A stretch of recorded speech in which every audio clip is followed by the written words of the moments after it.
Revelation 21, we got into it last week. We're in verses 9 through 14. Just a little recap on that. Actually, it was week before last, I guess.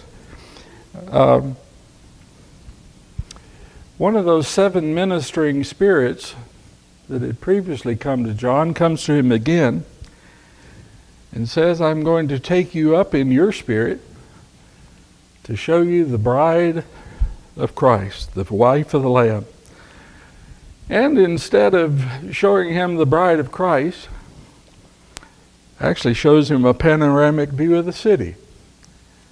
It reminds us how fluid this figurative language is, and how really all of it being of the same spiritually pure nature. The people are the city. The city is the people. That is the temple. And so he shows him the panoramic view of the city. It's because those two are metaphors of the same spiritual recreation. In those descriptions we considered last week in that section 9 through 14, the consummated union of the bride and the Lamb is represented by the numbers 12. 12 names, 12 angels, 12 gates, the names of tribes, the foundation stones, 12 more names, the names of the 12 apostles. It is a multiplied number of a consummated union. The number 3 for the Trinity, the number 4 for universal humanity. 3 times 4 multiplied is 12. In all those 12s, it is a picture, again, is all these numbers, any way you want to calculate them, all these numbers are representation of perfection and purity, of completion of the eternal plan. It's quite a picture. We mentioned it last week. We speak about everything being totally new in heaven. But there's that memorial just before you get to the gate. All those stones with the names of the 12 apostles. There's that reminder. How did we get here? How did we get to that place coming to the gate? By the apostolic teaching. We're now living in the days of preparation, and we are continually being prepared by the apostles' teaching. You can connect that back to the story about the 10 bridesmaids in Matthew chapter 25. Those alert bridesmaids, the ones who are keeping their lamps all trimmed and fueled and shining brightly. How are they doing that? By the apostles' teaching. That's what's fueling their faith. That's what's preparing them, keeping them ready at all times, is that devotion to the apostolic teaching. Then in this new city, we see the light reflecting, the light even transmitting foundation. The Old Testament prophecies, if you remember, the New Covenant prophecies of the New Covenant church, and now this last prophecy of the new creation. All of them have been measured several times. We see it first in Ezekiel, we see it earlier in the Revelation. They've been measured for different reasons at several times. Some of them in purpose, in plan. In Ezekiel, here's the plan, this is how it will be built. In Revelation, this is how it has been built. And in Revelation 21, it's ultimately time to measure it with a golden instrument. The measurement in Ezekiel 40 and verse 3 was by a measuring rod. That's really the design stage. Revelation 11, John used a stick or a staff. That's a measurement of God's protection in the place. See that as well in Old Testament prophecy, both a staff and a rod being used. But that's God's protection. And then in this chapter, done with a golden instrument. You notice everything in heaven is of the highest, purest, clearest, most glorious, costliest. value, in quality. Why is that? All of it is meant to awe the reader, meant to awe them. Written to first century Christians, persecuted. Some of them can hardly get out of their house, dare not get out of their house. Everything is oppressive and dark. I mean, in their physical circumstance. Certainly not in their spiritual circumstance, we hope. But everything in here is meant to awe the reader. This new creation is really by an order of magnitude far greater than anything we can imagine. Again, it's measured in verses 15. I guess I was studying something else and I'm in the wrong book. It's measured again in Revelation 21 and verse 15. This time again with a gold measuring rod. The measurements are a perfect cube. It was by the ancients considered to be a symbol of perfection. Even throughout the centuries, if you talked about a classically proportioned building that was said to be of pleasing proportion, it was always of some measurement of a cube plus some incremental portion of that. You know, what's the golden proportion? 1.6 to 1. It was always related to a cube. And so the sign or symbol of perfection. When you read these descriptions, all this size and these proportions, what does it assure the Christian? What's the assurance? Huge. Mentioned last week, if this was a literal measurement, the square footage or the square miles would be 8.4 times the size of Texas. And then that's cubed. What's the assurance? That adequate provision has been made for everyone who truly desires to go to heaven. That if you truly desire to go, enough to remain prepared through all those horrendous years that they were living in, that if you so desire heaven, that you will endure to the end no matter what, you can be sure.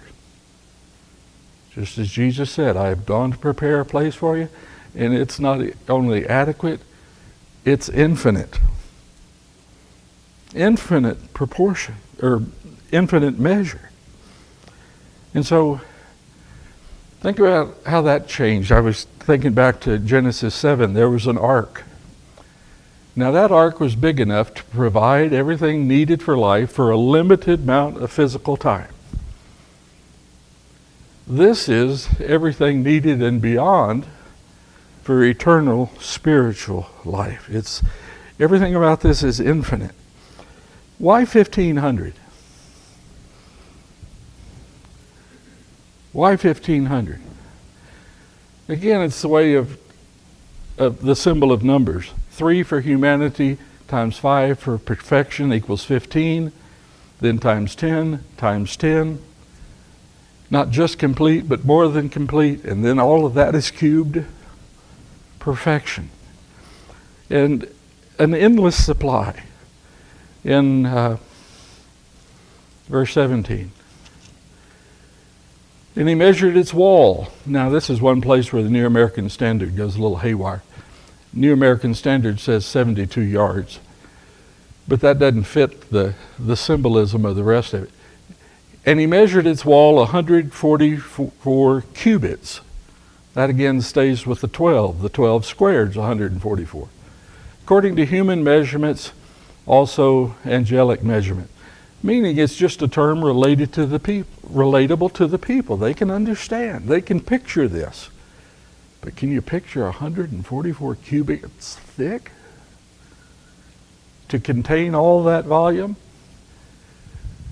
The material of the walls are jasper, and the city was pure gold, like clear glass. Did you ever see any of that? Did Did you ever see pure gold that was like clear glass? It doesn't exist on earth, does it? Nobody's ever seen that material. Whole new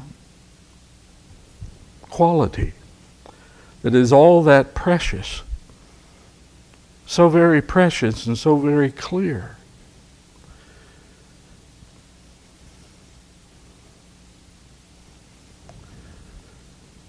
Yes, Joe?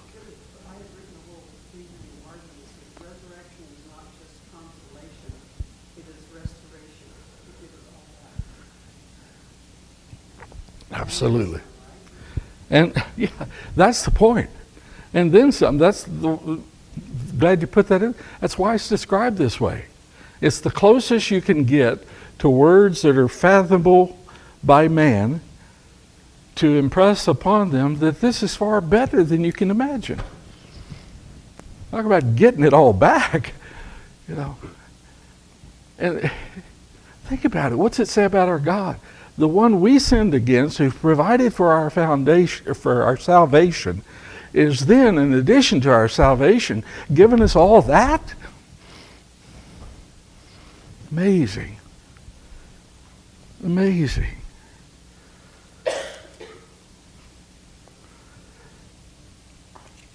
The walls are jasper, the city is pure gold. And so its walls shimmered as though covered with 1,000 precious gemstones. You'll never see that. That light is transmitted through gold. All these stones, in fact, are those through which light can be transmitted. So there's nothing blocking the light. There's nothing remotely close to darkness, but everything reflecting the light. It's a never before seen quality. The intent, again, is to awe the readers. How important would that be to you if you were in their circumstance at the time? We've complained a lot in the last year about being quarantined for a year. Think about those people. They are essentially quarantined. They can't conduct business. They go outside of their homes, they're likely to be harassed or arrested or persecuted or murdered for no reason other than being Christians. They really can't go out as we do and just get normal provision for life. I mean, it's an underground culture. Hard to just have basic needs, much less the luxury of this excess. There they are in their dim houses all the time. But in heaven, the whole city is your home. The whole city. Verses 19 and 20. So grand it is that even the foundation is exposed. We don't typically show off the foundation on a house, but everything is exposed. Adorned with every kind of precious stone. Jasper. All these are shimmering stones.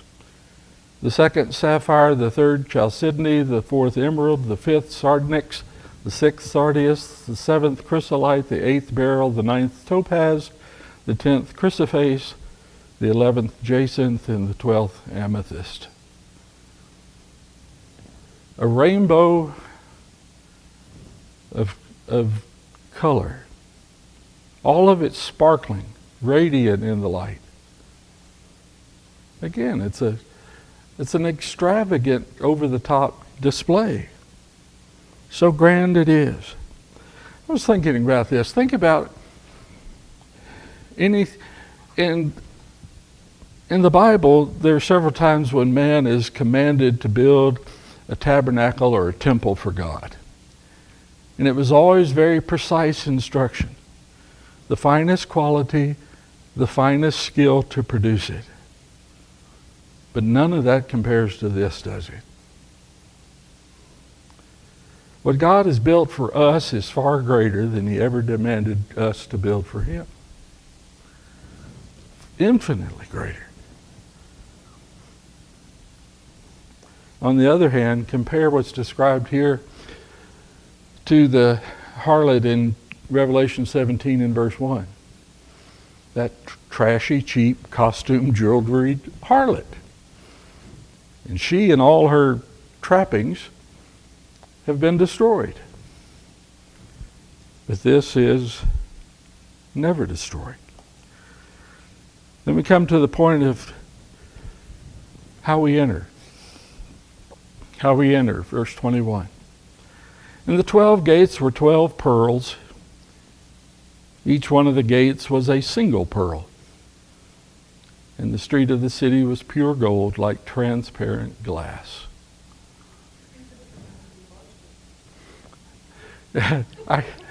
I read, remind you that it's symbolism, doesn't it? I read somebody calculated how big that oyster would have to be. What is it really a symbol of? Why a pearl? Twice in the New Testament we read of a pearl being a highly praised. If you found one, it was said you could quit your job. You could sell the pearl and live on it. It's a pearl of, this is truly the pearl of great price. What's the price for this pearl? What's the symbolism? Pardon? The suffering of Christ. The price of suffering to produce this size of a pearl? How much suffering is that? Again, you go back to the apostolic teaching. What did they teach? The suffering of Christ.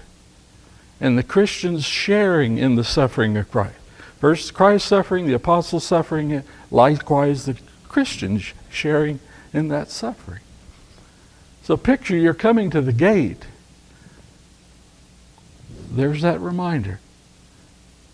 Seems to me there's two memorials in heaven.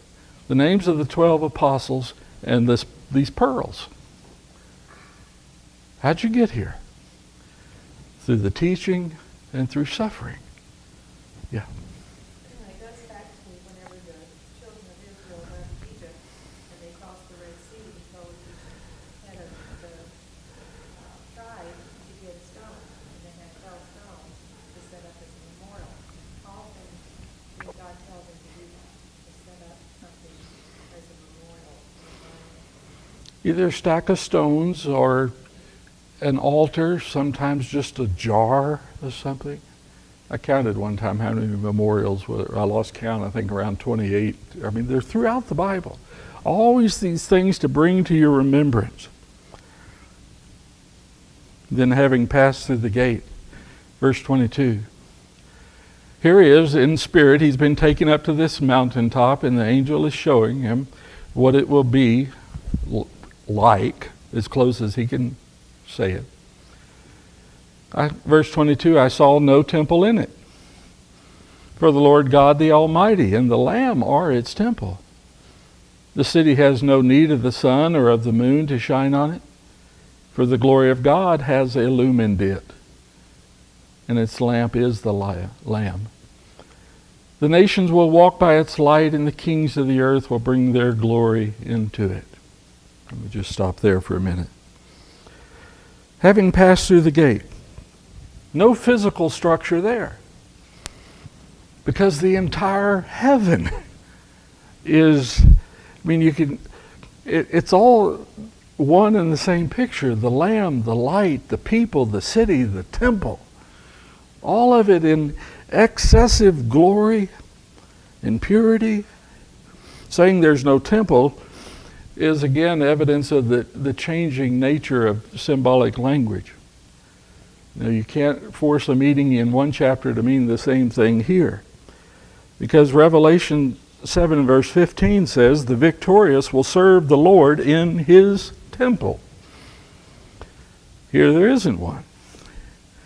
Because the entire spiritual realm, the people themselves, their service, all of it is the temple. Heaven is where God meets his people. What Paul say, 1 Corinthians 3 in verse 16? That the temple is in you, the people. And then it's ultimately perfected in the people. United with the Lamb. It is the place where God dwells. No need for any light, verse 23. Because the light emanates from within. It emanates from within. It is entirely light. The people... No shadow. So like whenever you strike a match and you hold it up, you see the matchstick, but there's no shadow behind the flame. So if I held it up here and shined light through it, I hadn't tried it, but no shadow. It's illumined from the source, is the point. And the source is the Lamb. So many passages through the Bible, we see it that God is light and Jesus as the light. That's the illumination. What's pictured in verse 24? The nations will walk by its light, and the kings of the earth will bring their glory into it. He's not saying all the nations are holy, but all the nations have been illumined by this. This light was set before all the nations of the earth. They could have all followed it. But in the last day, what happens? The kings of the earth will bring their glory into it. What are they doing? It doesn't mean that all the people and all the kings are going to enter. But that at this time, all the kings of all the earth will acknowledge that there is a supreme sovereign far greater than themselves. All the glory that they claim to themselves. You think about the Roman Caesars. I think it was Domitian, if I remember correctly. He demanded that all the titles of God be applied to him. I mean, not just some like high potentate kind of thing. No, he demanded the titles of God were his. He's going to come there and lay it all down. They're bringing tribute to the King of Kings. It is in that day where every knee will bow and every tongue will confess the great name of the Lord. You know, if you continue thinking about it figuratively, can you imagine the length of that procession? When all the kings and rulers of all the nations of all the ages, from the patriarchs onward, they're coming there. And all of them who claim to be something great, give that glory to God. All the false rulers, all the false Christ, come and they lay it down before the throne. Verse 25, and there is no night there. There's no darkness. Nothing of the shadows of darkness that we know on the earth. Nothing that would dim our view of God's glory. Everything crystal clear, to be seen as never before. Be no night there. Its gates will never be closed. This kind of does away with the picture of St. Peter standing at the pearly gate, opening and closing it one by one. It's never closed. Why not?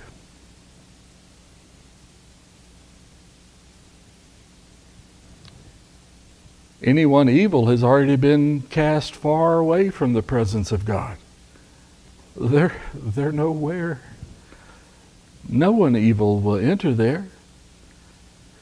I believe, to my mind, this picture of the gates will never be closed is the ultimate picture of freedom. We've been forgiven of our sins, set free from our guilt. But there, the ultimate picture of freedom. You could leave, but who wants to? Who wants to? Freedom. And you know, these through these centuries, there's been all these arguments. We talked about it recently in the Sunday morning class. The various views of eternal security. Some say you can know you're secure, so you don't even have to worry about it. Some say you could never know, so you have to always be anxious about it. All those different mindsets. It's all settled. You're not even concerned about that. Verse 26, the faithful who have come from every nation. This refers to those who have believed. They will bring the glory and the honor of the nations into it. These are the believers. Those who have believed that Jesus is the Christ, those who have been washed by his blood, refers to them in chapter 5, verse 9, and chapter 7, verse 9. I mean, these are the true glory. I mean, those kings, they bring all the glory they were taking themselves, they lay it down. But this is the true glory. These who glorified Christ since the day that he bought them with the price of his blood. They bring all of that testimony, coming as a reflection of the Lamb's glory. What's this tell us? I was thinking back to John 3 and verse 16, the verse we all know so well.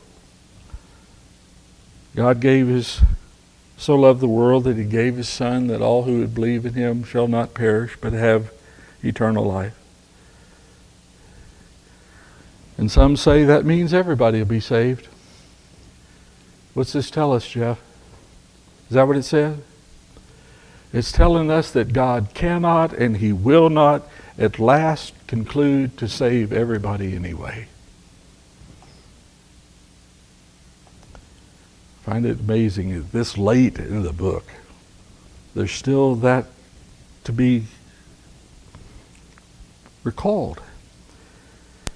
But only those we read about here whose names are written in the Lamb's book of life. Verse 27, nothing unclean, and no one who practices abomination and lying shall ever come into it. So the gates can be left wide open, but they're nowhere near to coming in. But only those whose names are written in the Lamb's book of life. Jeff, we talked a little bit about that after class. Was it last week or before? You notice in Revelation chapter 20, is it verse 12?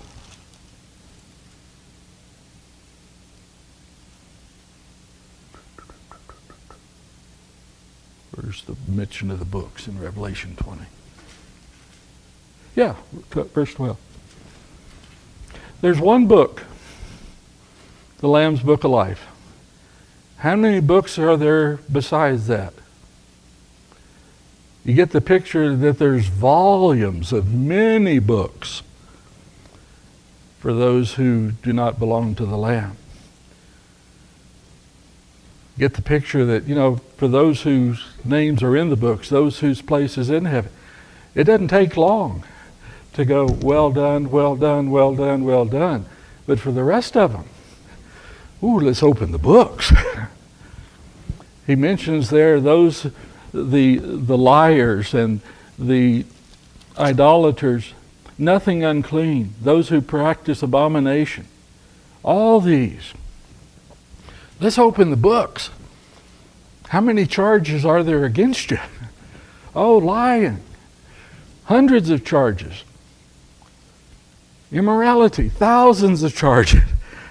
I mean, back in chapter 17, when it talks about the angels pouring out the bowls of wrath, whether they were pouring it on people or on the land or on the rivers or on the seas or in the heavens, wherever they were pouring out wrath, In every case, the angel said, those upon whom the wrath is poured, they'll know why.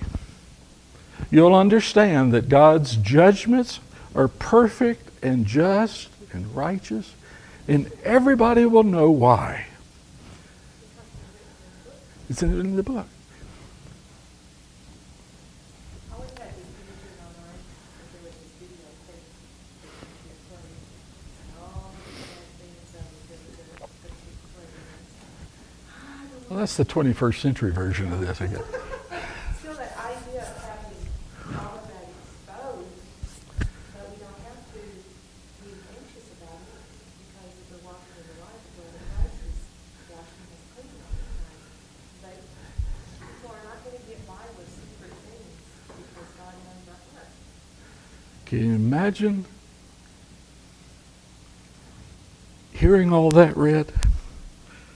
Charge number 3,623, 3,624. You know, angels, you know why. And you know for every sin that's not forgiven why you are being destroyed in this condemnation. Amazing. With every bowl of wrath, we know. But the contrast is, by that we also know, that heaven is this wonderful place that is to be enjoyed by a wonderful kind of people. Those who are given life and those who have striven to walk in the light of the Lamb. Amazing. Yes, sir. So people always try to mess you up. Like, in my heart, I feel that it's right. I feel this, I feel that. But in books, things are written down. Yeah. It doesn't matter what you feel. Either people stagger or you don't. That's going to be a different viewpoint for these people that feel in their hearts are right. So the book's opened up. Here's all these charges against someone. What's to say that they're actually guilty of that? The apostolic teaching. That's why he keeps referring to that. Right. There's the apostolic teaching, which we have right now during the days of preparation, so there's no reason not to be prepared. But also said that exactly where we will be judged by the words. Absolutely. That never changes. It doesn't matter how you feel about it. It's the same. It's just like, people don't seem to have trouble understanding, for instance, the Olympics are coming. If somebody runs faster than the next person, that's the winner. They got the numbers. Yeah, you saw them go faster. It doesn't matter. Well, number two, well, I feel like I should get the gold medal because I ran really fast. It's not going to help you water because you get around as fast as the other guy. Well, and as Paul often said, you didn't run according to the rules. Exactly. This is the standard. Yep, the standard. Again, we keep seeing this reference to a measuring rod and the staff and rod. There's a standard. It's what those, putting it again in the case of these people late in the first century. The system of government that has rule over them, everything about it's crooked. But this, perfect. Chapter 1:13, that God is the giver of all good things. He's the Father of life, in whom there are no shifting shadows. So, what God is always the same. There's not any of that shiftiness. There's nothing dishonest. And you don't have to worry about him changing his mind. You're not going to get to the end and say, oh, well, I'm deciding to change the rules. That's not going to happen. It's going to be what it always was. And if your name's in that book of life, it says debt canceled. Still record there, but it's all canceled. The other one, debt's still fully owed and never can be fully repaid. We'll get into Revelation 22 next week. I'd encourage you to read that. Think about John and his situation. In his spirit, the angel has lifted him to see eternity, both backwards and forwards. He has seen it in a way that nobody we have ever known has seen it. He's been brought to this place to see almost as clearly as God sees. Backwards and forwards. At this point in the Revelation, what can he see in the background? Centuries, thousands of years of unbelief and rebellion. He can see the carnage and the bloodshed and the immorality. He can see the figurative horsemen of the apocalypse. All that laid out. He can see the other direction too. Quite the view. And so what's left to be said in Revelation 22? A few more reminders, a few more instructions. Another marvelous picture of life.